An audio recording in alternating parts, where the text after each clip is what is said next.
Pagi hari ini saya ingin melanjutkan apa yang saya sampaikan minggu kemarin tentang percepatan dan perlambatan. Kita harus mempercayai bahwa di dalam Tuhan tidak ada perkara yang mustahil. Kita harus mempercayai bahwa percepatan itu sungguh bisa terjadi di dalam kehidupan kita semuanya.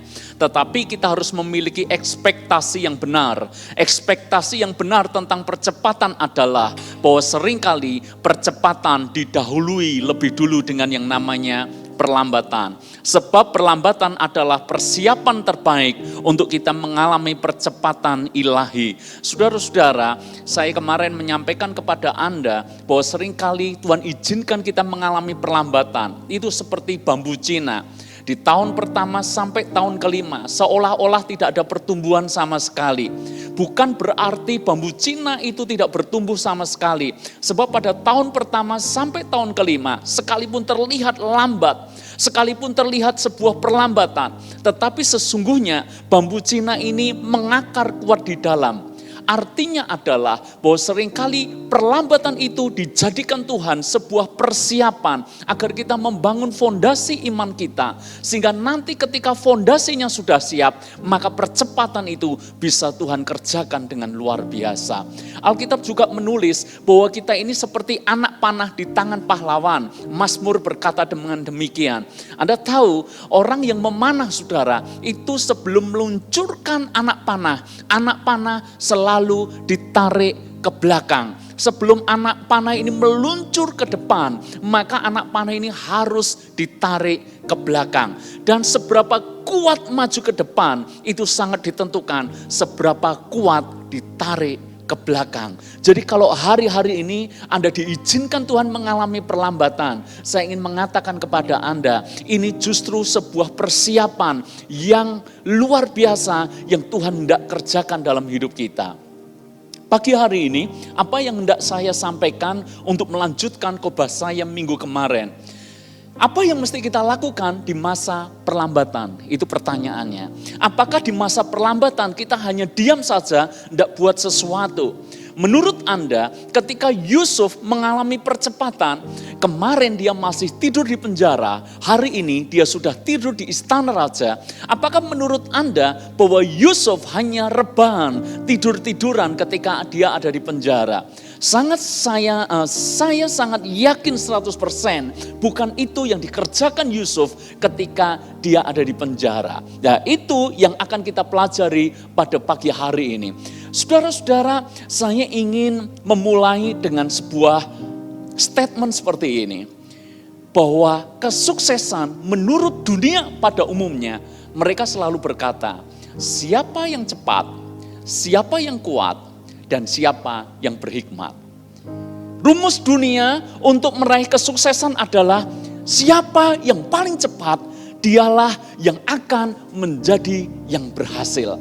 Saudara-saudara, kalau yang lain masih tidur, kita harus sudah bangun. Kalau yang lain baru bangun, kita semuanya sudah berdiri. Kalau yang lain berdiri, kita sudah berjalan. Kalau yang lain berjalan, kita sudah berlari. Kalau yang lain berlari, kita sudah terbang. Itulah rumusan yang sering kali kita dengar, rumus dari dunia. Kalau mau cepat, Anda pasti bisa berhasil. Orang dunia juga berkata seperti ini, kalau mau berhasil, Anda mesti harus kuat. Kuat itu apa? Anda harus punya sumber daya yang besar. Anda harus punya modal yang besar. Anda harus punya koneksi yang luas. Anda harus punya fasilitas yang komplit untuk mendukung keberhasilan Anda. Lalu kemudian orang juga berkata, kalau mau sukses Anda harus jadi orang yang berhikmat, orang yang pintar, orang yang jenius. Saya bukan menentang akan hal itu. Itu boleh dibilang benar, tetapi bukan full kebenaran. Nanti kita akan lihat saudara. Pertanyaan saya, benarkah orang yang paling cepat dialah orang yang berhasil? Benarkah orang yang paling kuat dialah yang menang? Dan benarkah orang yang berhikmat dia mesti sukses dalam hidupnya? Saya tanya, yang lulusan S1, lulusan S2, bahkan ada yang profesor, apakah jaminan dia pasti berhasil? Mereka yang punya modal kuat, apakah sudah jaminan anak orang kaya pasti dia akan kaya? Apakah ada jaminan seperti itu? Dan saudara juga, apakah yang paling cepat pasti dia yang menang? Saudara-saudara, mari kita belajar dari orang yang benar-benar sukses. Jadi rumus belajar itu sederhana. Siapa yang Anda tuju untuk belajar, itu menentukan sebuah tingkat keberhasilan. Kalau Anda mau belajar diet, Anda mau belajar body weight, tentu saja Anda harus belajar kepada orang yang sudah mengalami dan berhasil menurunkan berat badan. Anda tidak bisa belajar body weight kepada orang yang obesitas. Sekalipun dia punya teori luar biasa, Anda tidak bisa. Karena itu cara yang tidak mungkin berhasil. Anda tidak bisa belajar keuangan dari orang yang hutangnya besar, yang tiap hari masih bergelut soal uang. Anda tidak bisa. Jadi dengan kata lain, kita mau belajar kepada siapa, itu akan sangat menentukan tingkat keberhasilan kita. Kalau Anda ingin jadi orang berhasil, belajarlah dari orang yang paling berhasil di dalam sejarah zaman. Siapa saudara? Salomo orangnya. Kenapa saya bisa berkata bahwa Salomo adalah orang yang sangat berhasil? Salomo orang yang sangat sukses. Salomo ini orang yang sangat kaya. Karena Alkitab menulis sebelum dan sesudah Salomo tidak ada orang yang kekayaannya seperti kekayaan Salomo. Di zaman Salomo lah bait suci yang sedemikian megah, bait suci yang sedemikian mewah itu dibangun saudara. Salomo adalah orang yang sangat kaya. Salomo adalah orang yang sangat berhikmat. Ketika dia hendak memutuskan sesuatu, Anda nanti baca di dalam Alkitab, Anda mengerti bagaimana hikmat Salomo sangat luar biasa di dalam dia mengambil keputusan di masa-masa yang sangat sulit, sangat dilematis.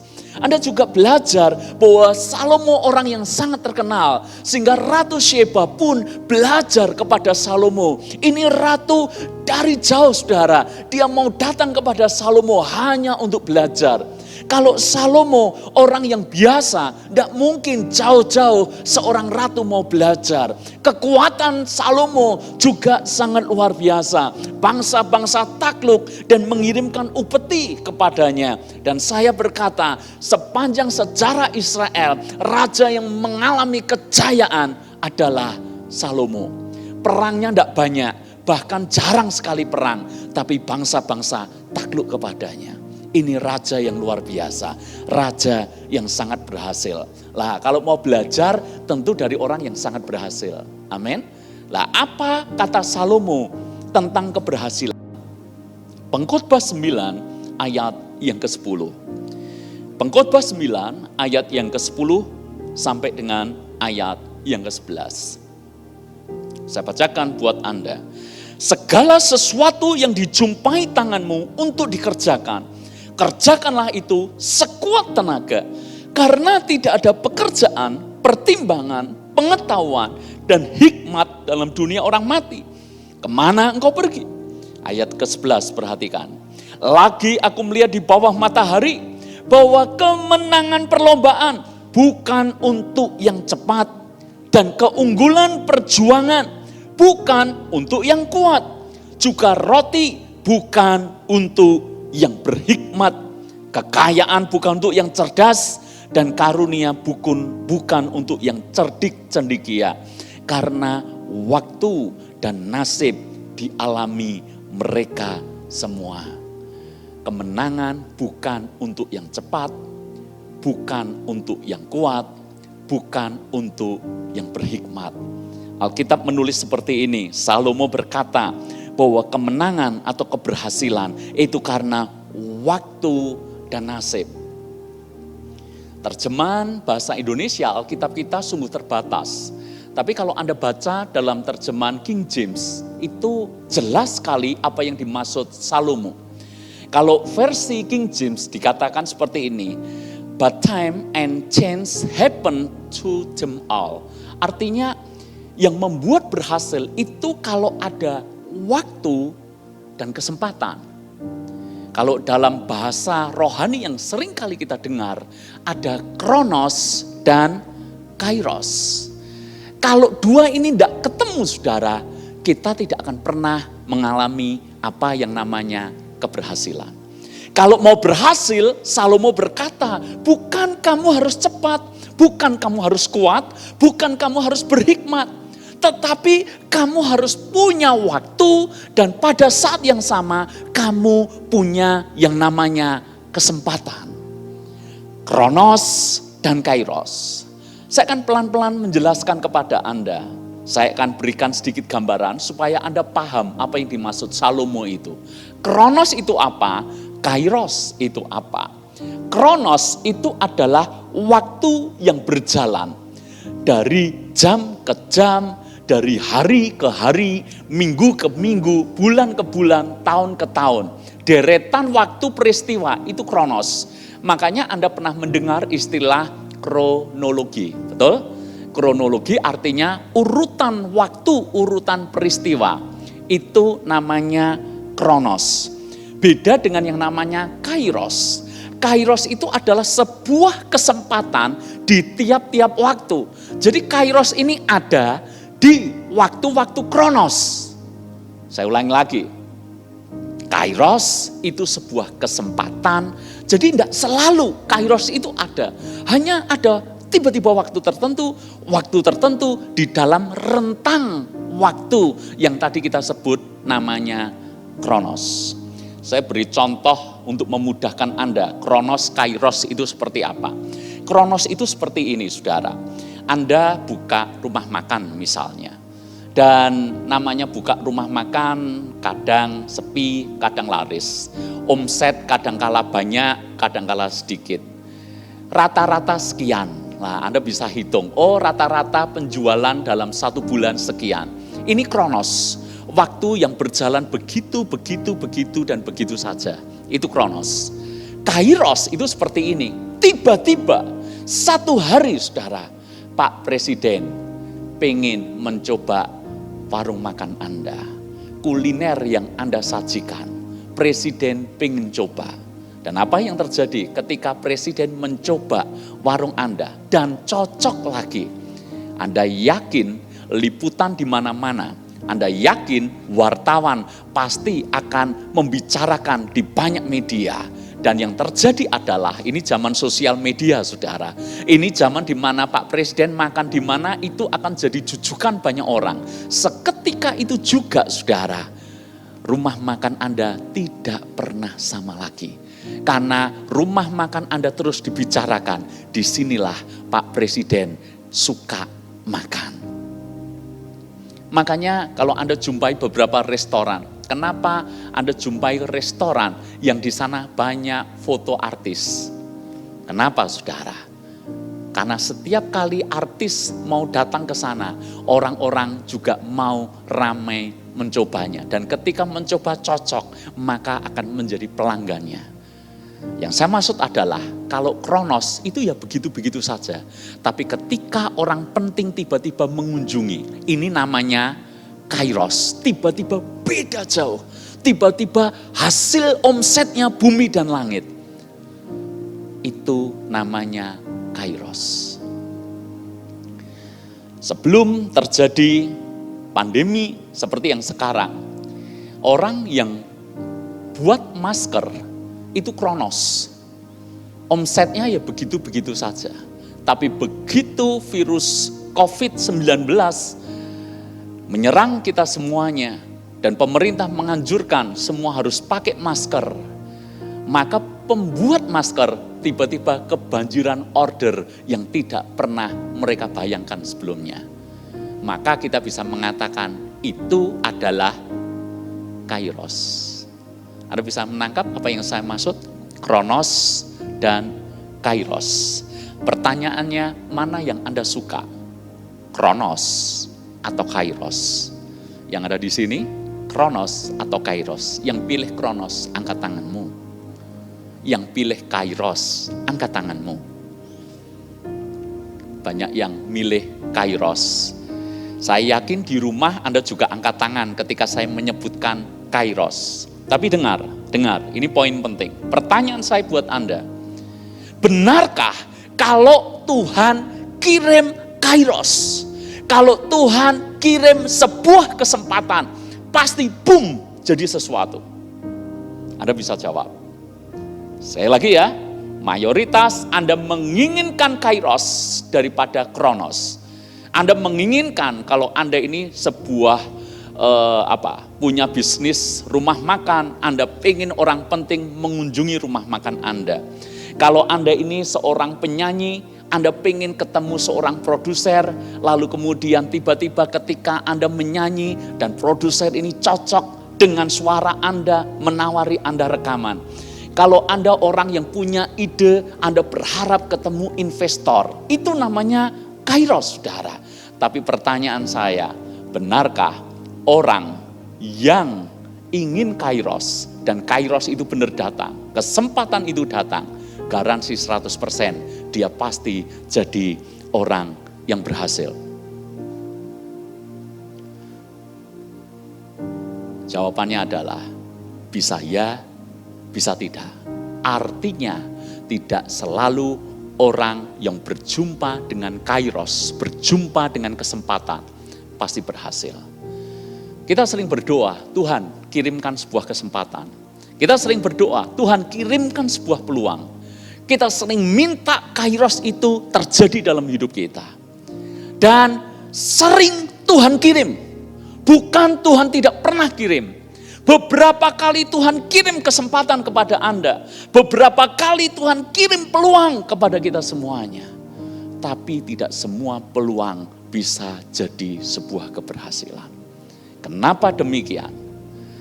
Banyak orang berpikir hanya kairos yang menentukan sebuah keberhasilan. Mereka melupakan kronos. Padahal ini dua hal yang tidak bisa dipisahkan. Kesempatan dan kesiapan. Anda punya kesempatan, Anda tidak punya kesiapan. Kesempatan itu tidak akan pernah jadi sebuah keberhasilan. Rumah makan, Anda boleh dikunjungi orang penting. Tapi kalau Anda tidak siap, Anda tidak menyuguhkan cita rasa yang khas, layanan Anda lambat, tempat yang Anda sajikan tidak bersih, tidak higienis, maka kesempatan itu datang sekali, tetapi tidak pernah jadi sesuatu. Artinya apa? Kita suka namanya kairos, kita suka percepatan, tapi kita lupa bahwa kecepatan itu selalu diawali dengan perlambatan. Kairos selalu harus disertai kesetiaan kita mempersiapkan di masa kronos. Saudara-saudara yang dikasihi oleh Tuhan, seorang atlet itu tidak dibayar oleh karena jam-jam latihan mereka di luar pertandingan mereka. Saya ulangi lagi. Atlet itu tidak dibayar karena latihannya. Tidak peduli sekeras apapun seorang atlet berlatih, sesungguhnya klub, fans, penonton, semua orang tidak peduli akan hal itu. Kita fans dari sebuah klub sepak bola misalnya. Saya tanya, apakah Anda peduli? Klub Anda, pemain bintang Anda itu latihan berapa lama sehari? Saya yakin kita tidak peduli. Penonton tidak peduli, fans pun tidak peduli. Karena yang dipedulikan cuma satu, hasil. Ketika atlet itu bermain dengan bagus, bayarannya tinggi. Atlet itu mainnya biasa, bayarannya rata-rata. Atlet itu mainnya buruk, bayarannya pun buruk. Bisa-bisa jadi cadangan terus. Kalau buruknya terus menerus, masuk kotak, tidak ada cerita. Jadi dengan kata lain, orang tidak akan pernah peduli sekeras apapun atlet itu berlatih. Tapi pertanyaan saya, adil enggak? Halo, adil enggak? Atlet berlatih sedemikian keras, tapi penonton maunya cuma hasil. Dia enggak peduli latihan yang sudah dilakukan atlet. Bagaimana jika atlet itu sudah berlatih sedemikian keras, berlatihnya gila-gilaan, tapi ketika bertanding mainnya jelek, saudara. Latihannya tenanan, latihannya sungguh-sungguh. Bahkan yang lain belum bangun, dia sudah bangun dan berlatih. Tapi ketika main, latihannya ternyata tidak membuahkan hasil seperti yang dia bayangkan, dia main dan jelek, maka penonton tetap kasih sorakan saudara. Dan dia akan tetap dimaki-maki oleh pelatih mungkin. Saya tahu ini tidak terdengar adil. Namun sesungguhnya itulah fakta dalam kehidupan. Kita kira kalau atlet itu sudah capek-capek berlatih, latihannya gila-gilaan, dan ketika main ternyata mainnya pas jelek saudara. Dia dikritik habis-habisan, fansnya mengkritik habis-habisan, penonton kasih sorakan terus. Saya tanya, atlet itu mutung enggak berlatih? Halo? Atlet itu bakal mutung enggak? Atlet itu akan berkata, percuma saya latihan keras, latihan saya tidak dihargai. Dan memang saudara, enggak ada orang menghargai karena latihan. Anda amati ini, penghargaan sepak bola lah, penghargaan atlet manakah? Adakah penghargaan untuk atlet yang berlatih paling keras? Ada enggak? Enggak ada.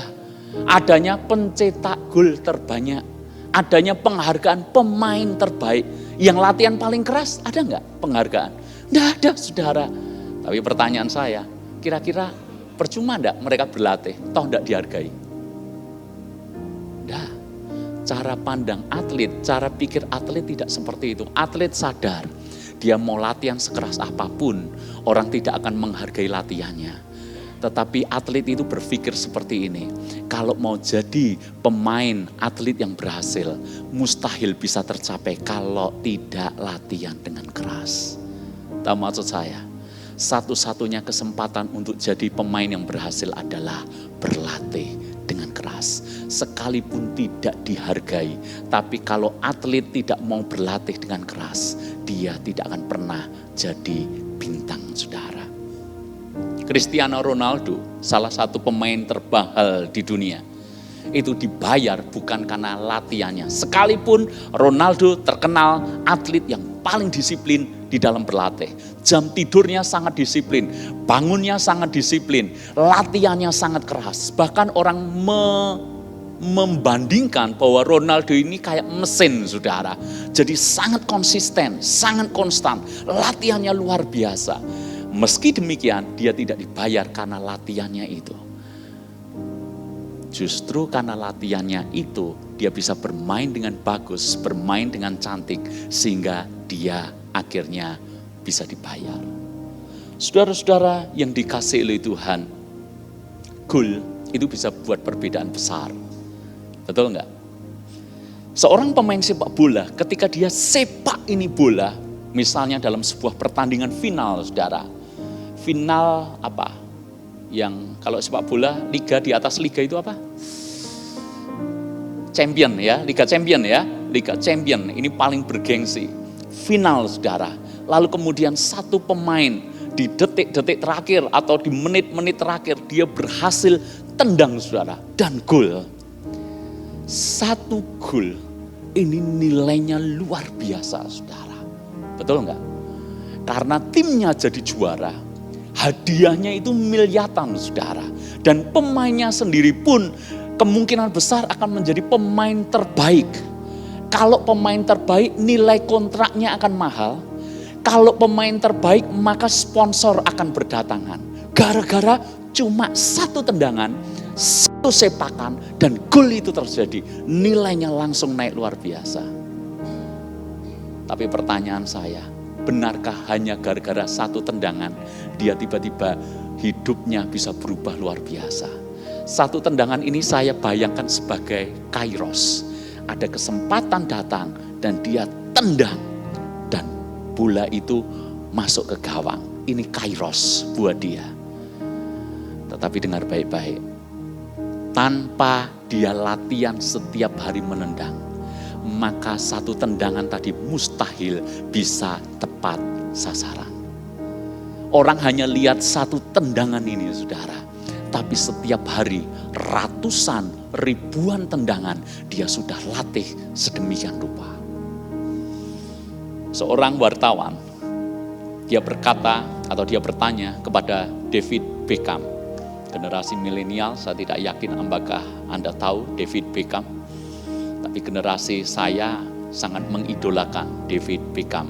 karena sudah ganteng saudara, mainnya bagus, sangat terkenal, dan potongan rambut dari zaman saya, zaman ke zaman ngikuti apa yang Beckham buat. Dan orang berkata, enak ya jadi populer seperti kamu.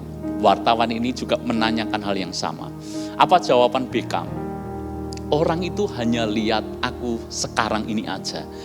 Orang hanya lihat di puncak kejayaanku. Tapi orang tidak lihat berapa kali saya setiap hari melatih tendangan saya. Sebagai info, Beckham ini punya tendangan yang sampai hari ini luar biasa, saudara. Belum bisa disamai. Namanya tendangan pisang. Betul ya? Ya, tendangan pisang. Saya tidak tahu pisang Ambon, Raja atau apapun. Tapi disebut tendangan pisang karena melengkung, saudara. Dan ini tidak bisa dihasilkan dalam waktu singkat. Satu tendangan pisang itu bisa bikin sebuah kairos dalam hidup Beckham.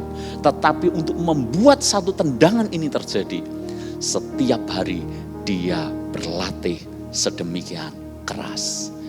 Maksud saya adalah, jangan Anda hanya menunggu-nunggu kapan Tuhan kasih kesempatan. Maksud saya adalah, ketika kesempatan itu belum datang, kairos itu belum datang, setialah di masa kronos. Lakukan dengan setia apa yang Tuhan percayakan kepada kita hari-hari ini. Saudara-saudara, banyak tokoh Alkitab itu tidak langsung mengalami kairos. Saya boleh sebutkan beberapa di antaranya. Yusuf kemarin kita belajar tidak langsung dapat kairos, tidak langsung dikasih kesempatan oleh Raja Fir'aun. Masuk pertama ke Mesir, tiba-tiba ketemu raja dan raja berkata, kamu sekarang memimpin Mesir. Tidak seperti itu ceritanya.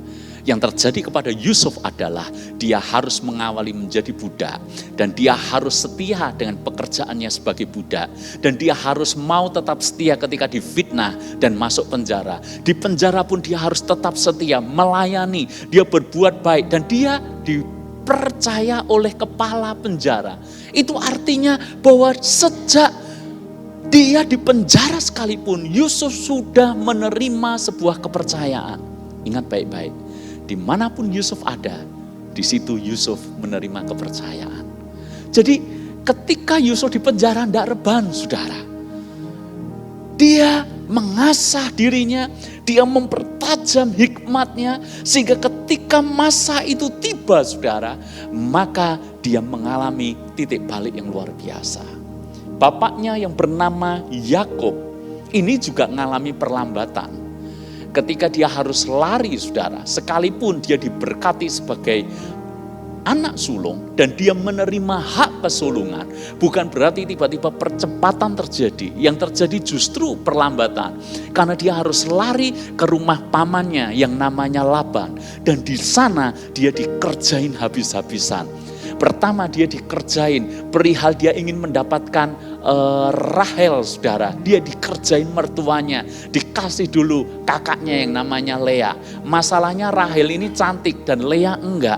Yakub cintanya ke Rahel dan bukan ke Lea. Tapi mertuanya ngakali dia. Kalau kamu mau dapat adiknya, kamu mau dapat Rahel, kamu harus bekerja 7 tahun lagi. Berarti dia harus bekerja 14 tahun, saudara. Dia dicurangi habis-habisan. Karena firman Tuhan juga menceritakan bahwa Yakub ini mengeluh. Karena Laban ini mengubah upahnya sampai 10 kali. Mencurangi terus. Kapan kayanya? Kapan berhasilnya? Seolah-olah Yakub mengalami perlambatan. Tapi justru di masa-masa perlambatan seperti itu, justru di masa-masa kronos seperti itu, dia setia mengerjakan apa yang ada di tangannya. Dan dia berhikmatnya luar biasa.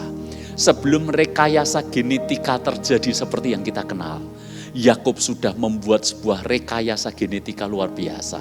Dia bisa menentukan kira-kira ini domba, ketemu ini lalu pengen kira-kira anak domba itu polos atau belang-belang. Dia bisa memprediksi. Ini hebat loh, saudara. Di zaman itu, saudara, hebat sekali. Dan oleh karena hikmatnya, maka dia beroleh banyak kekayaan. Artinya apa? di masa perlambatan, Yakub tidak hanya rebahan, tidak hanya duduk diam, Yakub tidak hanya diam tanpa buat sesuatu. Hari-hari ini beberapa di antara kita atau mungkin banyak di antara kita mengalami yang namanya perlambatan mungkin. Karena kita menginginkan roda ekonomi segera bergulir, kita berdoa semoga cepat roda ekonomi ini bergulir. Tetapi selama masa Kairos itu belum datang, kita tidak boleh menyerah, kita tidak boleh pasrah, dan kita tidak boleh hanya diem begitu aja, nunggu keberuntungan datang menjemput kita. Next time kalau Tuhan izinkan nanti kita akan bicara soal keberuntungan. Kira-kira orang Kristen itu beruntung itu memang karena hoki atau ada faktor yang lain. Karena Alkitab juga menulis tentang keberuntungan. Mari kita akan belajar. Kira-kira ketika perlambatan terjadi, apa yang kita harus lakukan? Maka ada dua hal yang saya ingin bagikan kepada Anda dan kita akan mengakhiri khotbah ini. Setiap hari adalah kesempatan untuk melakukan persiapan. Jadi setiap kali atau setiap hari Anda harus dalam keadaan siap. Kenapa? Karena kesempatan datang tidak pernah diundang. Dan kesempatan tidak pernah beritahu kapan dia datang. Karena tidak pernah tahu kapan kesempatan itu datang, maka setiap hari adalah sebuah persiapan. Amin, Ibu Bapak Saudara.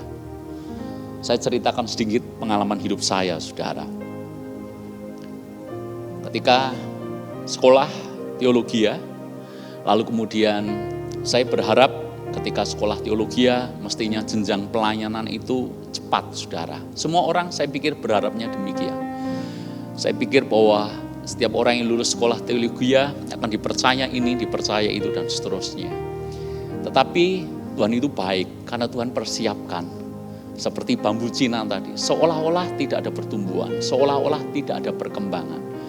Karena di waktu itu, Saudara, Tuhan proses hidup saya luar biasa, sehingga saya harus setia melakukan perkara-perkara kecil di dalam pelayanan saya. Yang dipercayakan kepada saya pada waktu itu adalah seperti teman-teman full-timer yang lain. Kami tiap pagi harus sapu lantai, harus pel, harus persiapkan ibadah, fasilitas, dan seterusnya. Dan setiap pagi kami juga harus cabut rumput.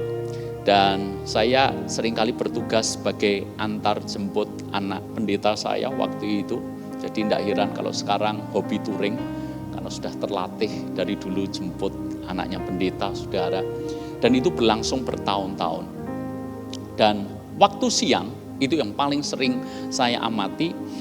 Waktu siang banyak di antara teman-teman full-timer khususnya, itu ya hanya nyantai, Saudara. Ya enggak salah, karena kegiatan kami malam hari. Jadi jam kerja kami dalam tanda kutip itu ketika sudah sore ke malam. Dan itu hampir full kecuali hari Senin. Jadi setiap hari nyaris ada sesuatu yang perlu dikerjakan dalam pelayanan setiap hari. Siang itu nyaris full, maka beberapa ada yang tidur-tiduran, beberapa ada yang nonton TV, beberapa ada yang melakukan sesuatu yang menurut saya tidak cukup penting-penting amat. Yang saya lakukan apa pada waktu itu? Yang saya lakukan adalah saya memutuskan untuk mendisiplin diri untuk membaca buku. Dan ketika saya membaca buku, saya waktu itu adanya masih mesin ketik, Saudara, mesin ketik manual. Saya salin ini buku, sarinya apa, inti sarinya apa, saya ketik.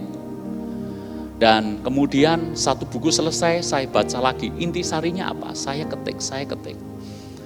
Tidak sadar bahwa itu membuat saya itu membuat saya lambat laun itu bisa terbiasa yang namanya menulis. Lalu kemudian berapa tahun kemudian, tahun 99, kami memulai penerbitan yang pertama, Saudara. Kami menulis dan terus itu bergulir bertahun-tahun hingga hari ini pun saya akhirnya jadi penulis. Saya tidak pernah menyangka dapat kesempatan untuk menjadi penulis. Saya tidak pernah menyangka dapat kesempatan untuk akhirnya kami bisa menerbitkan penerbitan Kristen. Kami tidak pernah menyangka. Seandainya dulu di masa Kronos saya tidak setia, seandainya dulu saya memilih tidur-tiduran di masa perlambatan, maka saya gagal memanfaatkan kesempatan yang Tuhan kirimkan kepada saya. Justru ketika saya setia dengan perkara kecil yang orang pikir ngapain baca buku, diketik, ngapain kamu nulis, gak pernah ada yang tahu, saudara. Dulu saya sangat senang ketika membuat warta gereja. Zaman dulu pengumuman dan semua info gereja itu tertulis dalam lembar yang namanya warta gereja. Saya memegang warta gereja itu bertahun-tahun, saudara. Dan saya selalu melakukan yang terbaik dari apa yang saya bisa.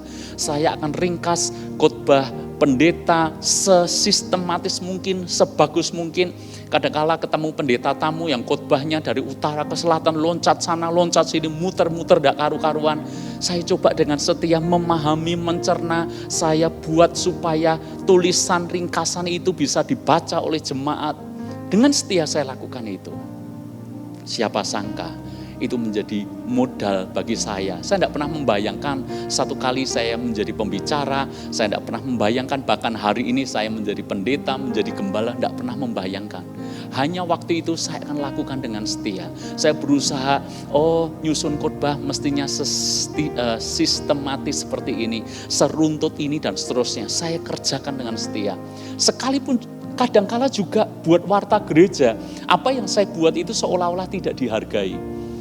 Karena kan beberapa kali saya melihat setelah selesai ibadah, jemaat kan dapat itu warta gereja satu persatu. Dan yang biasa atau beberapa dilakukan jemaat apa? Dia itu buka warta gereja cuma ngecek dia tugas enggak minggu depan. Yang generasi warta gereja, angkat tangan Anda, ngalami enggak? Kalau namanya ada, ya dia mungkin akan bawa pulang itu sebagai reminder untuk ingat-ingat. Tetapi beberapa kali ibadah berlangsung, ini warta gereja itu cuma diletakkan begitu saja di kursinya. Tidak diambil, tidak dibawa pulang. Artinya saya capek-capek nulis, ini berlembar-lembar loh saudara. Saya capek-capek buat yang dibaca cuma saya tugas atau enggak. Kalau enggak tugas diletakkan. Itu kalau secara manusia itu ya agak nyeri gitu saudara. Rasanya saya ngerjakan percuma. Tapi benar percuma? Tidak saudara. Itu masa perlambatan buat saya, tapi saya harus lakukan dengan setia. Itu masa Kronos buat saya, setiap hari rutin seperti itu terus. Tetapi ketika Tuhan kasih kesempatan ketemu dengan yang namanya kesiapan, dan terjadilah sesuatu. Saudara-saudara, setiap hari lakukan dengan setia di masa perlambatan seperti ini. Sekarang belajar, jangan buang waktu Anda dengan sia-sia. Saya tahu seharian banyak waktu kosong hari-hari ini. Kesempatan belajar. Di internet webinar itu gratis. Orang-orang yang hebat, motivator-motivator hebat, hamba Tuhan hebat.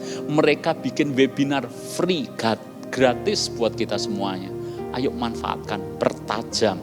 Sehingga di masa perlambatan kita tidak buang waktu dengan sia-sia. Apa yang kita harus lakukan? Yang kedua, Pengkhotbah 9 ayat yang ke-10 tadi dikatakan seperti ini. Segala sesuatu yang dijumpai tanganmu untuk dikerjakan, kerjakanlah itu sekuat tenaga. Karena tidak ada pekerjaan, pertimbangan, pengetahuan, dan hikmat dalam dunia orang mati. Kemana engkau akan pergi? Apa yang ada di tangan Anda sekarang? Kerjakan dengan sekuat tenaga. Kalau Anda hari ini masih menjadi seorang karyawan, saya berkata kepada Anda, kerjakan sekuat tenaga apa yang Tuan Anda, bos Anda, atasan Anda percayakan kepada Anda. Kalau Anda ingin jadi orang berhasil, apapun yang dikerjakan, kerjakan harus dengan sekuat tenaga, jangan tanggung-tanggung. Beberapa orang berkata, percuma saya kerja, bahasa Jawanya saya cuma nyugih ke bos. Tidak ngefek buat saya mau kerja bagus, gaji sama, lah buat apa?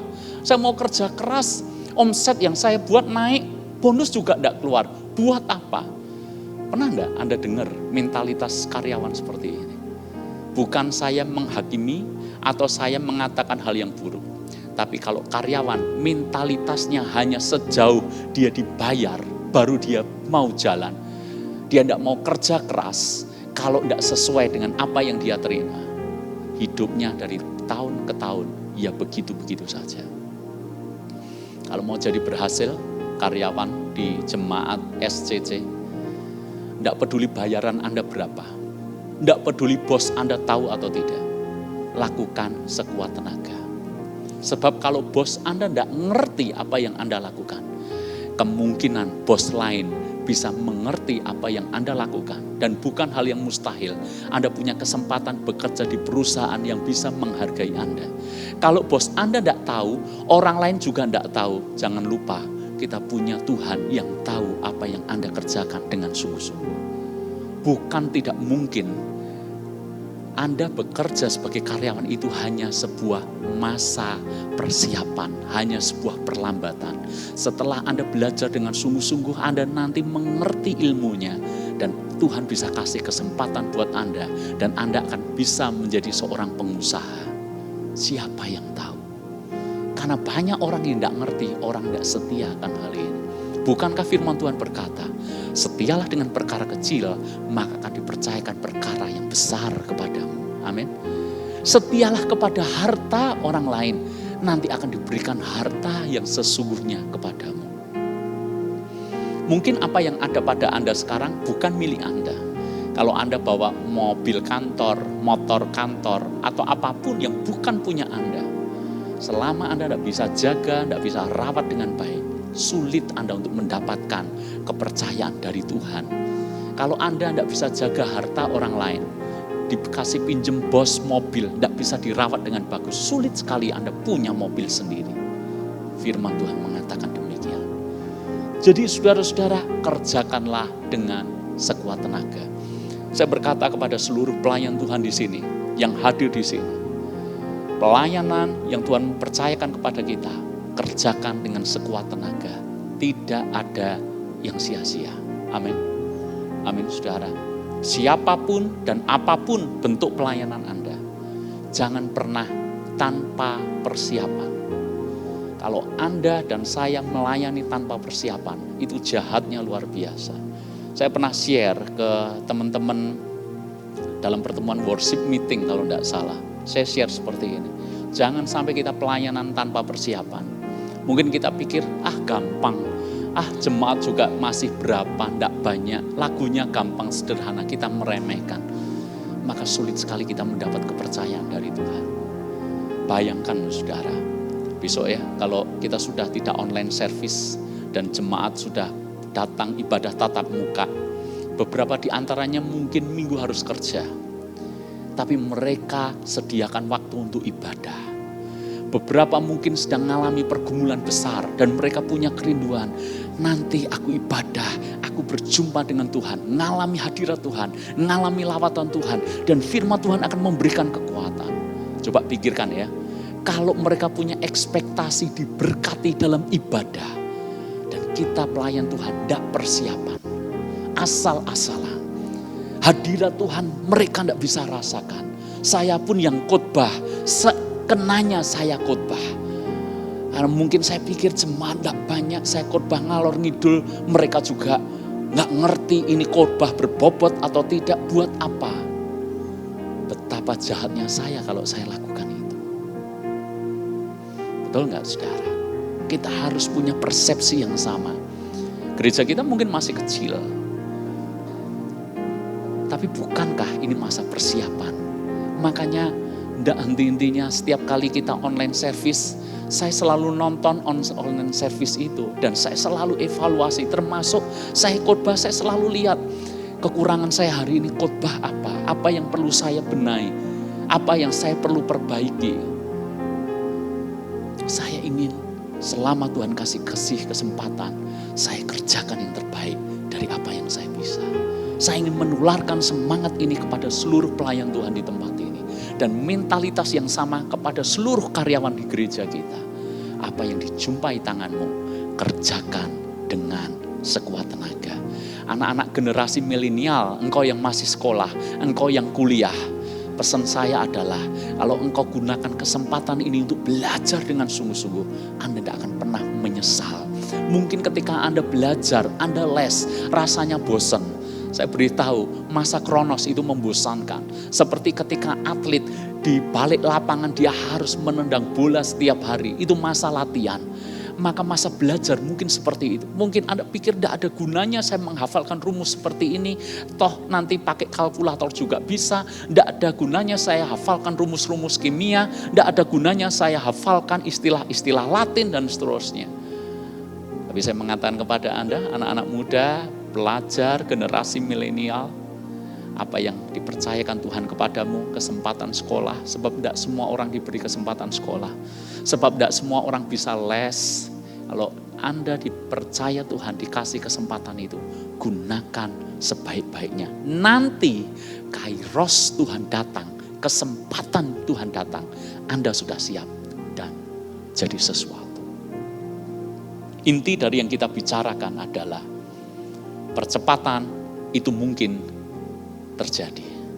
Tapi sebelum percepatan terjadi, ada yang namanya perlambatan. Kairos itu pasti datang. Tapi sebelum kairos datang, setialah mempersiapkan di masa-masa kronos. Yusuf dia persiapkan, kesempatan datang, dia jadi orang yang sangat berhasil. Ingat apa kata Salomo, saya ulangi. Kemenangan, perlombaan bukan untuk yang cepat, bukan untuk yang kuat, dan bukan untuk yang berhikmat. Tapi waktu dan kesempatan, kronos dan kairos, waktu dan persiapan. Tuhan memberkati kita semuanya. Haleluya.